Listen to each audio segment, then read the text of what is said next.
Yo, what's going on? It's your boy Penal Colony 32, and today, I wanted to make a little bit of a different video than I usually do. I just want to discuss some of my favorite films out there because I'm really passionate about movies, and by all means, I want to have a discussion in the comments. So, if you disagree or agree or whatever, leave your favorite movies, just all that shit down in the comments. But yeah, anyways, without further ado, these aren't in any particular order or anything. These are just, I'm just going off my letterboxd here. These are the fucking goated best movies ever made. Film number 1. How about a joke, Murray? What do you get when you have Joaquin Phoenix and put him into a society where he has an AI girlfriend? That's right, you get the movie Her. Dude, Her is such a phenomenal movie, okay? I mean, we all know that Joaquin Phoenix is an incredible actor, and he usually, emphasis on usually, only does roles that he thinks are worthwhile. And this movie is no exception to that rule, okay? Her is such a great movie. Obviously, we can't discount Scarlett Johansson's incredible voice acting as Samantha in this movie.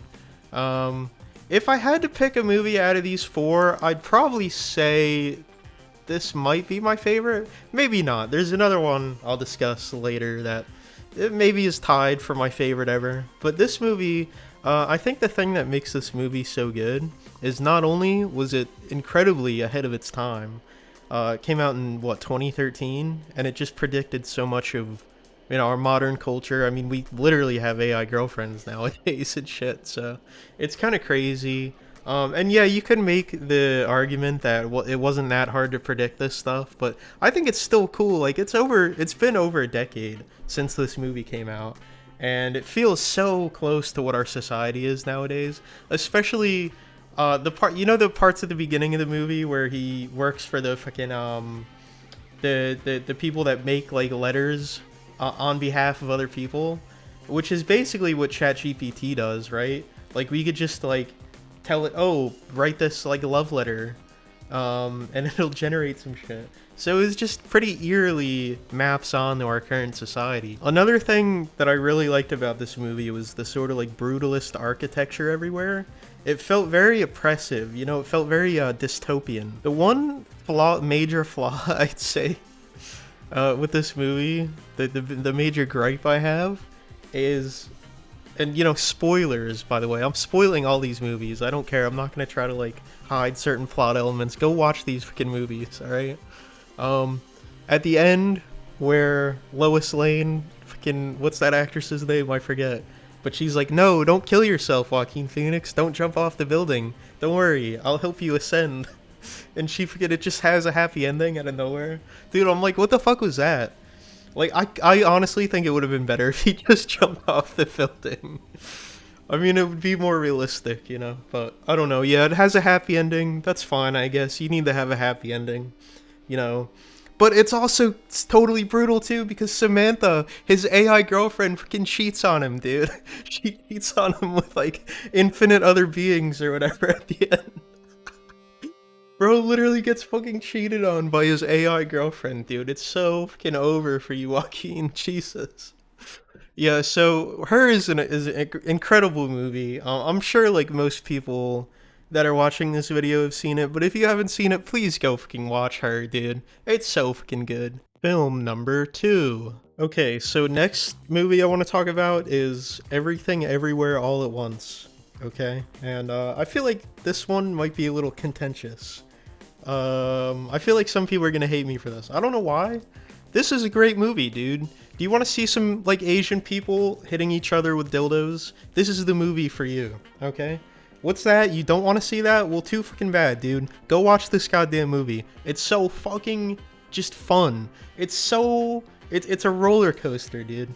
I highly recommend, taking some kind of substance when you watch this movie. I think it'll really make the experience even more peak than it already is. And when I say peak, I really mean it with this movie, okay? No, this isn't gonna make you deeply think about implications of living in a multiverse. I mean, it might. I mean, it makes me think about it, but it's not that kind of movie. It's not supposed to be some sophisticated, psychological thriller. it takes an interesting, existential concept, and it makes a fucking fun movie out of it. Okay, the lead actress in this is amazing. The fucking Indiana Jones kid is amazing. Well, he's an adult now, but he was a kid in Indiana Jones. I don't remember any of the actors' names, and I'm very sorry, but I love all of them in this movie. I love everything about this movie. I love how it's not, the budget isn't that hot. They don't have much of a budget for this movie, yet they're able to make it feel so expansive and massive. And you have what's her name, the Baba Yaga, like the sort of villain of the movie. The way she's able to just transcend the multiverses and like switch outfits just in a snap. It's just so cool. There's so many. It's just so fun. And it's one of those types of movies where it always keeps you interested, because there's always some sort of new wacky multiversal shit happening that keeps you on the edge of your seat. Not only is it a fun ride, it's also can be incredibly emotional and sad during certain moments. I mean, it is like a family drama at the end of the day. And, the scene where they're just two rocks, like, sitting at the edge of a cliff, talking to each other about their place in the universe, and, just these huge, deep questions, and it's just two rocks, and there's subtitles on the screen. And the emotions that this movie is able to convey to you, because these aren't two humans talking to each other, these are two boulders, yet you still feel those emotions. And I think this movie has the perfect balance of being, a fun ride and also an emotional experience. I think that's something that, like the Marvel movies need to learn how to balance again, because they used to have that. And now it needs to be a fun roller coaster. You can't have any serious, character drama anymore. Quick side tangent. I think that movie, The Eternals, was trying to go for that, but it reached the opposite end of the scale. Like, it was too much drama and it wasn't fun. That was the problem with that, Eternals movie. But that's what I'm trying to say, basically, is this movie balances both of those things perfectly. Anyways, I won't say much more about this movie. If you have seen it, you know how good it is. If you haven't seen it, go fucking watch it, dude, right now. Go watch that goddamn movie, dude. I don't care. You're working, dude. Oh, cope away. Watch it on your fucking office computer where it's still running fucking, Windows 7. Please, dude, watch that goddamn movie if you haven't, and you'll see what I mean. It's so good. Film number 3. Alright, guys, now we're getting into a little bit of wacky territory. Oh, we're getting a little, I don't know, that's a little weird. I don't know about that one, okay? And that's where we're going now, because we're going to be talking about the brilliant, the fucking just totally peak writer / sometimes director, Charlie Kaufman, okay? Everything Charlie Kaufman writes / directs is some of the most just viscerally relatable shit I've ever seen in my whole life.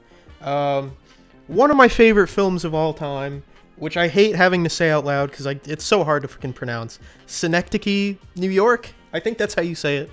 It's such a good movie. Watch Synecdoche, New York. Watch everything Charlie Kaufman has done. Adaptation. I can't remember what he writes or what he directs. I'm not sure. I think he wrote adaptation and I don't fucking know. But yeah, anything with his name on it basically is gonna be peak. So yeah, check out Adaptation with Nick Cage. Check out what's the one movie called with the redhead girl? I'm thinking of Ending Things. That's really good. It's got fucking Todd from Breaking Bad. He always plays a villain in everything. You notice that actor? He loves just playing like a scumbag in every fucking movie / show that he's in. But yeah, anyways, the whole point of this yapping right now is basically to say that another thing that has Charlie Kaufman's name attached to it is a movie that I want to talk about right now, which is called Being John Malkovich. Now, this is a weird fucking movie, dude, and I love it because of that, okay? You're gonna get everything in this movie. You're gonna get puppet shows, you're gonna get theatrical performances, you're gonna get fucking a bunch of, basically every animal you could think of in a house. There's, gorillas getting fucking kidnapped and, having PTSD. This movie's crazy, dude. There's just a shit ton of just wacky things going on in this movie. The underlying, synopsis, the premise of this movie is there's this tunnel, and when you travel through the tunnel, you become this washed up actor guy named John Malkovich, who's a real person, who's a real washed up actor, and you basically like embody his consciousness, and like he's living his life, and you're seeing his life through his eyes, if that makes sense. It's fucking weird, dude. It's a very strange movie, and I love it because of that. It's one of my favorite movies of all time. Just it's such an, you know, eccentric movie, but it also makes you think about the nature of like you know, consciousness and human subjectivity and all that shit. It's a really it's just interesting, dude. I don't want to say too much about it because I feel like most people haven't seen this movie. I highly recommend watching that along with everything else that has Charlie Kaufman's name attached to it, because it's all goated as hell. Film number 4. Okay, so this final movie is probably, like I said at the beginning, is probably tied with her as basically my favorite movie ever. And for all intents and purposes, I think most people would probably refer to this movie as slop. And I don't think that I would call this movie slop. Here's the thing. And I should probably say the movie I'm talking about, which is Palm Springs. On the surface of this movie, it seems like, you know, a rom-com. With the Lonely Island guy. And yeah, he's kind of lame, you know, Andy Samberg. Like, he's kind of like, yeah, he's kind of a slop guy. But this movie is such a standout, and I think he's, does he direct this? Or he's like, he has a major part in this movie. Because, you know, those Lonely Island guys, they usually make these shitty movies. This movie is totally the black sheep exception to everything this guy's ever been part of. It's so fucking, you know, when you're watching a romantic comedy, you know, there's, and I don't watch a lot of them, so I can't really speak broadly about the genre, but there's a certain, like, formulaic aspect to it. The characters are gonna be just safe, like, normie people that are gonna fall in love, whatever. This movie takes the whole rom-com premise, and it blends it with the Groundhog Day premise, which is, you know, that the guy wakes up in the same day. Every day is basically a repeat. So this movie takes that premise, and it puts these two characters together, who, mind you, are super fucking likable. God damn it, I always blank on her name. I forget her name. Kristen Milotti, I think. By the way, she's bad as hell, dude. She's so fucking hot. But yeah, she's incredible in this. And her chemistry with Andy Samberg, and I didn't think it would work the first time I watched this movie. Their chemistry works incredibly. For some reason, this fucking awkward Jewish guy who makes shitty YouTube parody music videos has such good chemistry with Kristen Milotti in this. And it's I don't know like what this lightning in a bottle they've captured is, but it works so fucking well. Their chemistry is incredible. The Groundhog Day premise adds sort of a, you know, philosophical aspect to the movie to make you think about, and it blends together so perfectly. I think my favorite scene from this movie, and probably my favorite, you know, scene of any movie ever, is just when they're in the tent together. That whole scene where it's like nighttime, they're in the tent together, they're talking to each other, and they end up seeing like the dinosaurs walk past. It's never explained like why there are dinosaurs there. It's just kind of, you kind of chalk it up to like the fuckery from the magic cave that put them in this whole Groundhog Day situation. So you just accept it. There's these dinosaurs walking past. This beautiful piano melody starts playing. You know, they both like have sex in the tent or whatever. And it was just something about that scene was so peak and just beautiful to me. I don't know what it was. I don't know if it was just the soft like key playing or what. But I fucking love that scene.